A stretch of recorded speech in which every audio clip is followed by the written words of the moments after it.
Welcome to the third step and final step at infrared level, which is do your duty. Measure your money is step one, and that is where we show up and we go, okay, this is what I need to be focusing at, my own personal flow. Number two, which is when we actually then say, okay, from measuring my money, I'm now going to commit to conduct, which is actually directing flow through so that I actually can grow that, even if it's with someone else's business or serving someone else as opposed to my own business, my own job. And then that leads to the third one, do your duty, which is almost counterintuitive. Because a lot of us, we've read these stories about how we have to go out there and follow our passion, where we have to go out and do the things that are going to give us our fulfillment for our mission in life.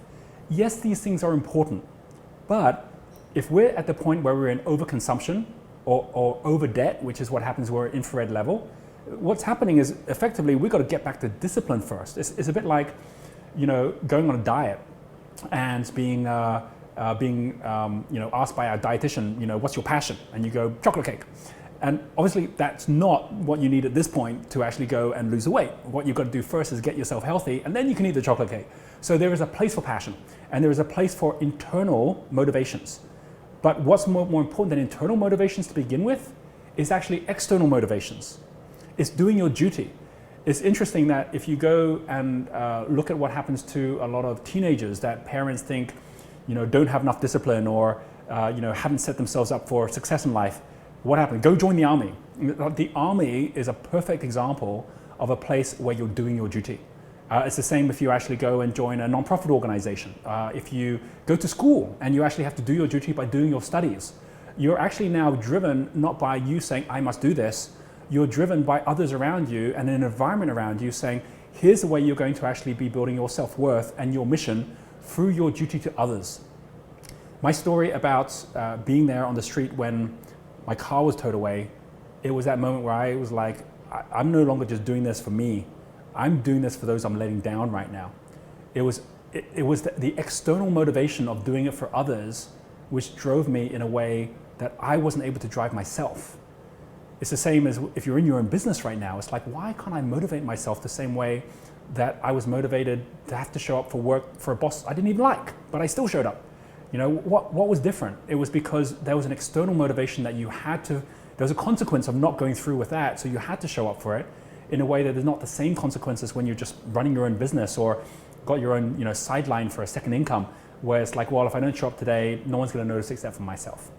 So doing your duty is fundamental and is a core for us being able to say, we're going to actually make sure we have external motivations around us to support ourselves so that by the time we get to the red level, where the first step is pinpoint your passions and we start working on your internal motivations, we've already got the external motivations putting us into momentum already. If you go to a leaf in a river, you drop a leaf in a river, it will already go into flow. The leaf doesn't have to put any effort into it at all. So to begin with, the most important thing is that you're putting yourself in a position where you don't have to worry about putting all the effort in to push cars uphill. Everything's actually now moving with flow in such a way that it becomes effortless in you moving forward on your path as well. So what are the 10 key steps on the assessment and within the playbook which actually make up do your duty? They break into 3 different areas. And here's the 3. The first one, do you have a purpose that's beyond yourself? I got a purpose beyond myself, and that was what made all the difference. And it was by accident. But you got a chance to actually make this happen deliberately. And so there's some very specific steps and ways that you can focus on that to say, yes, now I do. The second one, is your duty increasing connections? Because you can have a duty, but if you're working just with a nonprofit, and while for many of us we've got enough money coming in that we can spend our time volunteering it, if you're at infrared level where you actually need that time to turn into some money, then what's important is that you're actually making the right connections that actually allow you to turn it into that money and allow you to do that because you're being of service to them. So for each person who has time but doesn't have the money, there's someone else who has the money but doesn't have the time. And so what's important is to know that there's always a way for you to connect in with others so that you're actually creating that extra flow yourself as you're doing your duty. There's a total of 4 different ways that people will move out of infrared to actually bring more cash flow in for yourself while you're moving yourself towards your future vision and your flight path. The first one is as an orange level strategy. This is like a gear 1 strategy. That's when you're thinking, I don't even know how to start a business. I wouldn't even know how to go out and invest, and I've never had experience doing that, but I know how to get a job. But it's difficult getting a job today because as long as you're out there chasing the job market, you're out there chasing with everyone else. But what if you actually went and started focusing at the orange level strategy at people that you'd love to work with and say, well, how can I be of real value to this person? You're going to find that dynamo geniuses, blaze geniuses always can find a way to say, hey, I can help you make more money. Can I share some of that money myself if I made these extra sales for you, if I brought these extra connections in for you, if I came up with this new way your product could work? And there's always ways from doing that you can earn more money for someone else. And of course, they'd be happy to pay you some of that as well if you've got that right relationship with them. Whereas tempo and steel, they might not be able to see as easily how someone can make more money, but they can certainly see how you can save costs. Where it's like, hey, you know what? If I look at your business, I can see that you can save costs in these areas. Would you be willing, if I can make those savings for you, for me to keep some of that myself as well? Because I'm looking to earn this extra money now, but I'd love to be working with you. If you take that first step, which is orange level, which is the first gear strategy, that's what Rustica did. When Rustica worked together with Bloom Recruiting. It's what I've done at certain times in my life as well. The next level up is yellow level. Yellow level is where you actually say, I do know how to start a business and I do know how to put a product together, but I'm going to do it deliberately to be paying myself more rather than just throwing it all back into the business again. And that's what I did that allowed me to get out at that next level, which is second gear, yellow level. There's third gear, which is green level. Green level is where you say, no, I actually know how to put teams together. So I'll put a team together that will allow me to actually get myself out of this. And then there's blue level, the fourth gear. And I know many people that I've worked with that have been at infrared and have been really struggling and can't see straight at what they should be doing. And the moment I say, right, it's because of your assets, right? At the moment, you've got negative geared assets, you've got negative cash flow assets. We're going to reorganize those. And by restructuring those, suddenly they go into cash flow positive and suddenly they see things totally differently. That's a fourth gear strategy. One of them will be relevant to you. And what's important is to follow the one that actually works with your level of expertise right now so you don't end up doing something which is going to take you out of your flow. So let me give you a story about this and how key this is. And this is a story which, again, I share in the book, and I'll just give you a bit more detail on it as well, of two people, two different geniuses. This is Lisa and Lachlan. So Lachlan is a steel genius. Lisa is a dynamo and a blaze genius. And this is a story about how when I first met them, which again is only a few years ago, they were really struggling. They are based in Australia. They had a company called Sustainable Man, which was doing solar power heaters. And this happens all over the world, especially with solar power. There are different government grants that you can get where they're supporting things, and then as time moves on, they'll take that support away. And they were going through a terrible point where the entire industry was suffering because the Australian government had taken away all of the different grants that they were giving out for people, subsidies for people to actually have solar power. They're like, what are we going to do about this? Our business already is struggling. There's too much competition. Prices are coming down.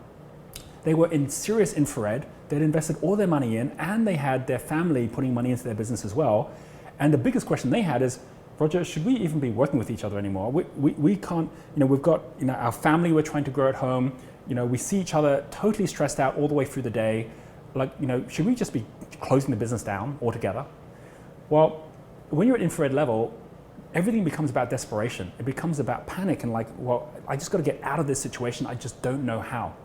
And what happened was we went through the same steps that I'm asking you to go through. We went through the future vision. We said, let's just pause for a moment and imagine everything fixed itself. Within the next 6 to 12 months, magically, it all just worked itself out. What would you really want to be doing? Would you still be together as a couple? Would you have a family where you're working together in a business? What would be going on? And by just taking a moment to look in the future, they said, well, of course we'd be together, and of course we'd be working on a business that we'd be excited about. It probably wouldn't be this business though. And it was the first time they'd even really considered that. So then we said, well, instead of talking about what it won't be, what would it be? What kind of business would you want to be part of? And I talked earlier about criteria. Criteria is the most important way to make a decision. I said, you write your criteria of what it would be that would make this a great business and compare it to other businesses out there that you go, hey, that's a great business. We'd like a business like that. And what they came back with after really looking at this was it would definitely be something that would make a difference in the world. It would be one in which it's not subject to all these government regulations, so they would have more control in their destiny. It would be one which was about the environment, but they wanted to also be one which wasn't all corporates and so on. It would be focusing at families because they were growing their own family at that point as well. So off the back of that, by them saying, right, that's what we want to do, they went out and started researching, well, what are different opportunities out there that exist which allow us to have this kind of a business? By the way, during this time, it wasn't like they weren't doing anything with their existing business. We put a plan together to make sure that they were paying themselves first, And the way they had to do that was they had to reduce the size of their staff. They had to pay themselves more for things that they didn't want to do. But by doing it and knowing within 3 months of doing it, it would allow them to be out of infrared and at the same time to get the right people on board. They took those steps. And it's a little bit like Superman and Clark Kent. Superman goes out and saves the world. And a lot of us, we want to go out there and be Superman. But even Superman has to be Clark Kent some of the time. Right? That's when he actually shows up as Clark Kent to get a job done, to earn the money, to go put on his stretchy pants and go save the world. Right? And so in the same way, they were willing to say, right, I can see the light at the end of the tunnel. We're going to put the plan in place which allows us to do what we need to do to get out of this negative cash flow we're in. It immediately allowed them to breathe again because they could see themselves now positive for themselves and their family. It allowed them to know that the business they had, it wasn't about trying to make the business successful. It was about making it sustainable, where it was actually able to pay them the money they wanted while they were really going for their real dream. And what they did as a result of that was give themselves a space by taking some time out every week to look at what kind of business they wanted to start, to come up with an entirely new business, which was called Eco Originals. And I've been on this path with them where I've seen Eco Originals start from being a business that was bringing eco nappies, eco diapers, into families in Australia, one of the very first to actually do it at the level that is at such a high level of sustainability, that what they've done is they went out, they got the right connections in China that was going to manufacture for them. They went through all the testing. They went and set up a promotion in place which allowed them to actually get the people who are in the market, the mums who came to the baby shows, the families that actually wanted to support a more eco solution, got them on board to actually pre-order those diapers as well. So by the time they had their first shipment coming from China, it was already 80% sold out. And that was because they were now focused at how they were actually getting ahead of themselves to be delivering something of real value to others by doing their duty. And they had this picture every day, which was their family in the future. And by them actually following this through, what that would mean for their family. And all the families in Australia that were now also showing up saying they wanted to support this, what that would mean for them.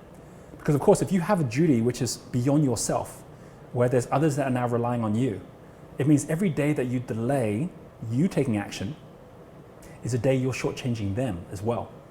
And as a result of that, if you have that in your mind, it actually drives you to do things that otherwise you might just say, I'll leave it till tomorrow.